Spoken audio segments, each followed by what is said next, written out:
no ano de 700, por volta de 700, surge a fé muçulmana. E ela já estava se ampliando em todo o Oriente Médio, norte da África. A fé muçulmana nasce em Meca, na Arábia Saudita, com Maomé, o pregador que afirmava ter recebido a revelação de ser um enviado de Deus. Nessa revelação, a sua missão seria resgatar ensinamentos que foram trazidos por profetas como Moisés, Abraão e Jesus, mas que ao longo do tempo teriam sido distorcidos. Foi juntando adeptos que, após a sua morte, compilaram seus ensinamentos no Alcorão, livro que embasa a fé islâmica e discorda das crenças judaicas e católicas. Também criaram a Jihad, a guerra de manter o islamismo pleno dentro de si e levá-lo ao maior número de pessoas possível.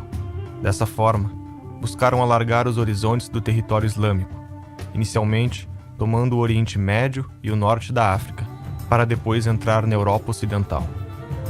A estratégia foi longa na duração e rápida na conquista. Os muçulmanos precisaram de menos de uma década para dominar a maior parte do território europeu. A invasão começou em 711 e 3 anos depois já habitavam a maior parte da Península Ibérica. O curioso é que essa ocupação foi incentivada pelos mesmos povos que habitavam a região. Os visigodos viviam envolvidos em disputas internas e, por causa dessa rivalidade, uma facção de visigodos pediu ajuda de um líder muçulmano do norte da África, que não só atendeu o pedido, como deu-se conta da riqueza do território e aproveitou para tomá-lo para si. A entrada foi muito rápida, entraram justamente por Gibraltar, conseguiram cruzar ali do Marrocos, chegaram até a Espanha e pouco a pouco foram tomando as vilas, foram tomando as cidades. Aos poucos a península foi sendo conquistada, se expandiu até a Lusitânia, se expandiu até onde hoje é Portugal.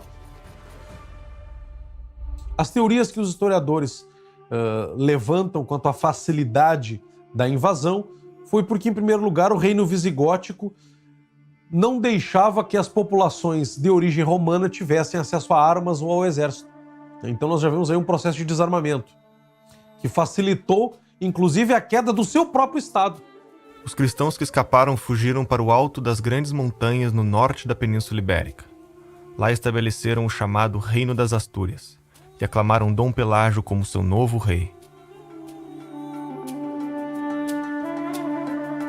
Nessas Astúrias, então, se tornou um foco de resistência cristã.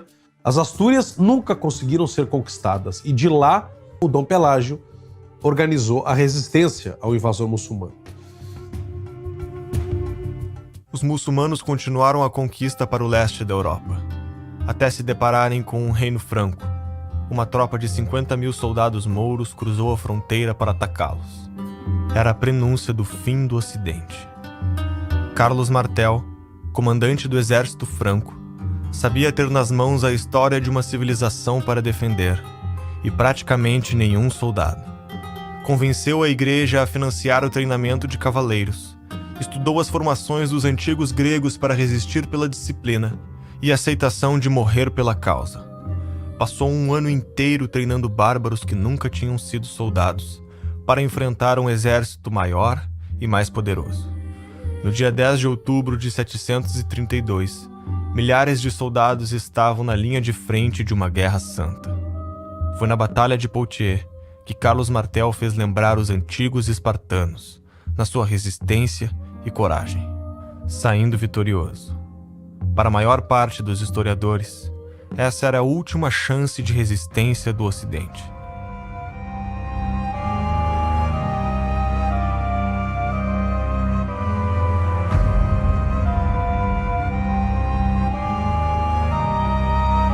A vitória significava um suspiro de esperança para os inimigos do Islã. Com isso, as Astúrias começaram o processo de reconquista do território dominado pelos muçulmanos. Até que houve uma grande batalha em 722, a Batalha de Covadonga. Foi considerada essa Batalha de Covadonga o início da reconquista cristã, porque eles não estavam mais se defendendo ou fazendo pequenas guerrilhas, mas se defrontaram diretamente com o inimigo num processo de expansão do reino das Astúrias. Os mouros tinham conquistado a Espanha e agora era hora de reconquistar a Espanha. Era hora de reconquistar o território perdido. E Covadonga é um evento importantíssimo para a cultura católica espanhola, né? Dom Pelágio é considerado justamente um grande herói, não só porque ele resistiu e se organizou nas Astúrias, mas porque foi um herói vencedor em Covadonga, né? Várias batalhas, várias guerrilhas que foram sendo travadas foram vencidas pelos asturianos, pelo moral que eles ganharam na vitória em Covadonga. Quando você observa uma sociedade islâmica, você tem tudo diferente. Tudo diferente. Todos os valores são diferentes desse daí. E Portugal passou por um tempo por domínio islâmico, tá? E aí você percebe que alguns valores islâmicos a gente pegou não só na linguagem, a gente tem alface, algumas palavras com algodão é alcudum, palavras que vêm do árabe, mas a gente tem também alguns valores. Por exemplo, quando a gente tem organização militar. A organização militar, como eu disse, cristã, ela era mais de um cavaleiro querendo se tornar digno, querendo se destacar, se auto-sacrificar por uma causa maior no campo de batalha. Enquanto que os islâmicos tinham uma visão mais coletivista, mais organizada. E aí Portugal e Espanha aprendem, eles mantêm o heroísmo cristão e aprendem as técnicas islâmicas. Porque primeiro eles apanharam, né? O Islã, se você observar o mapa, eles pegam a Península Ibérica quase toda, fica um pequeno pedaço de resistência e depois eles vão reconquistando.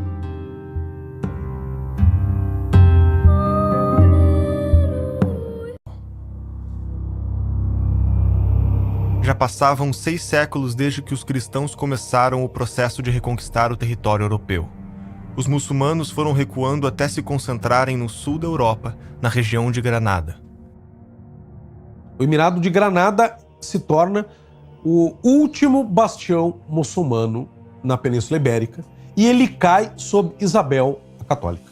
Ela era uma mulher de formação intelectual muito grande e pensa que é sua missão reconquistar de vez a Espanha, terminar o que os seus antepassados fizeram. Os muçulmanos estavam em Granada, eventualmente guerreavam contra os cristãos e tinham planos de reconquistar toda a província.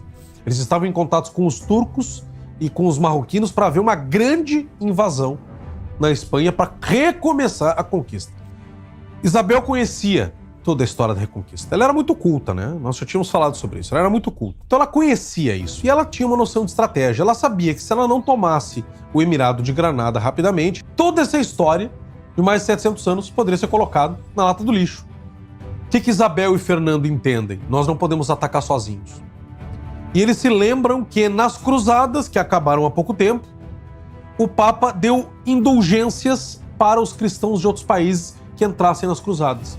Então eles conseguiram que o Papa Inocêncio VII promulgasse uma bula convocando todos os cristãos de outros países a se juntar na Reconquista e ganhariam indulgências da mesma forma que ganharam nas cruzadas. Com isso, nós vemos um acúmulo de tropas estrangeiras chegando na Espanha para ajudar os cristãos espanhóis. Ingleses, irlandeses, franceses e alemães se integram ao exército castelhano. Mais de 50 mil homens vindo de fora passam a integrar o exército castelhano de Fernando e de Isabel. Isabel se faz presente pessoalmente nos acampamentos militares e eles partem para novas conquistas até chegarem aos pés da cidade de Granada. Os cristãos, nesses 8 meses, não esmoreceram, eles continuaram convictos de que uma hora Granada iria cair. Os mouros também sabiam que ia cair. Eles continuavam lutando apenas por heroísmo. Queriam ser fiéis àquilo que eles acreditavam. Mas finalmente Granada se rendeu, os reis católicos, os príncipes, nobres, sacerdotes, os grandes capitães cristãos vestem-se de galas, se posicionam às portas da cidade, os tambores rufam, né, bombardeios de honra são feitos, a cruz é alçada na torre mais alta, junto com as bandeiras de Castela, e com isso acaba a Reconquista. Os chefes mouros, eles tentam inclusive beijar a mão de Fernando e de Isabel, reconhecendo a soberania deles. E Fernando não deixa. Eu sou um rei, você é um rei também. Ainda que inimigo, eu não quero a sua humilhação. Isso foi no dia 2 de janeiro de 1492, às 15 horas. Né? Desde então, os sinos das igrejas de Granada fazem soar 3 toques exatamente às 15 horas até hoje, em honra desse acontecimento. Vejam qual é a data novamente, 2 de janeiro de 1492. 1492 foi o ano em que Cristóvão Colombo empreende a sua navegação para a descoberta da América. Foi justamente no acampamento de Santa Fé que Colombo estava e viu a queda de Granada. Colombo estava lá, que ele tenta convencer Isabel a patrocinar a navegação. Por que influencia as navegações? O que as grandes navegações de Portugal e Espanha têm a ver com a Reconquista? Nós temos que ver que nós estamos falando de um processo de mais de 700 anos de luta por posse de território. Lá da distante Astúrias, os cristãos foram crescendo, foram baixando e foram se expandindo até conquistar todo o seu território. Então eles foram formados geração em geração na conquista de território e desbravamento do território. Até que não tem mais território a conquistar. Só lhes resta o mar.